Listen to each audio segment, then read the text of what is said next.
Welcome to The Black Voice, a public affairs program addressing issues of interest to Houston's African American community.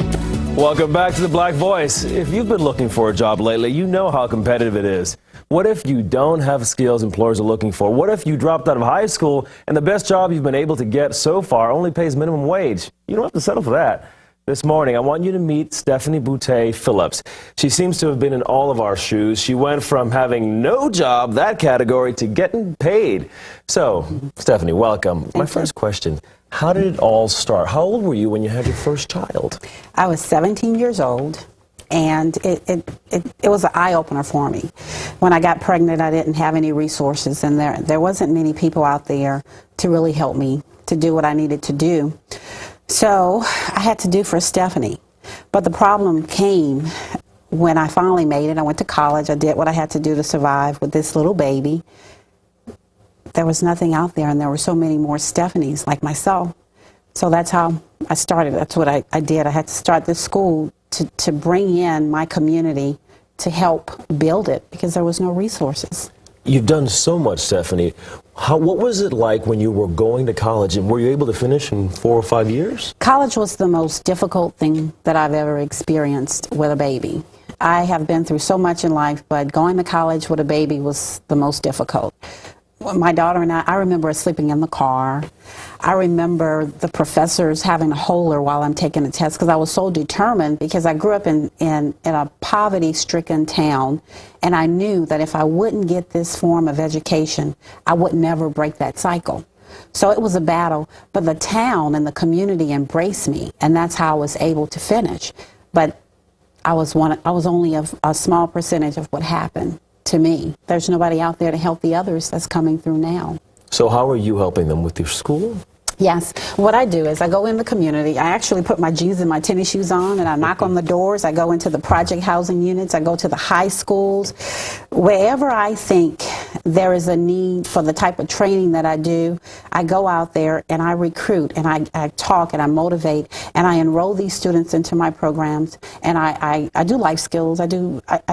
You name it, I do ministry, I pick them up, we get bus tokens, I call employers and I ask them, just give them some externships for 90 days to help me to make them employable. And it's been such a success over the last 10 years to the point where it's just so easy now. The employers are calling me as opposed to me calling them.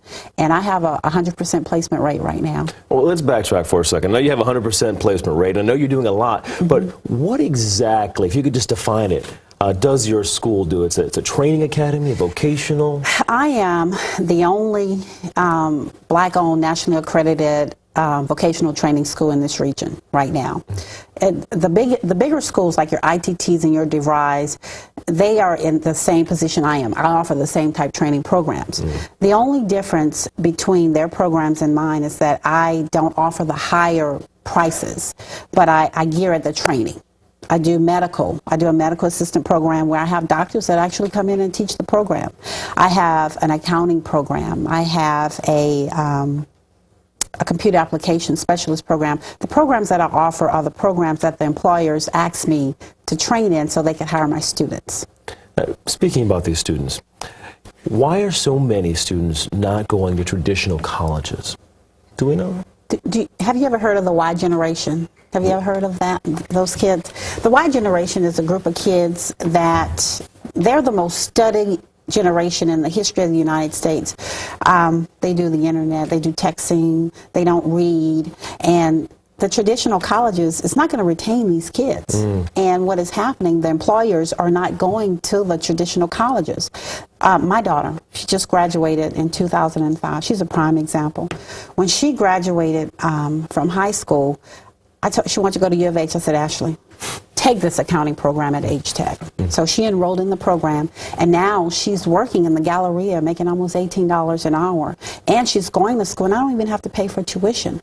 So there has to be a level where they're ready to go because the traditional college is not meeting the needs of the Y generation. And she is 20 years old, making $18 an hour? Yes, and she's a 401k.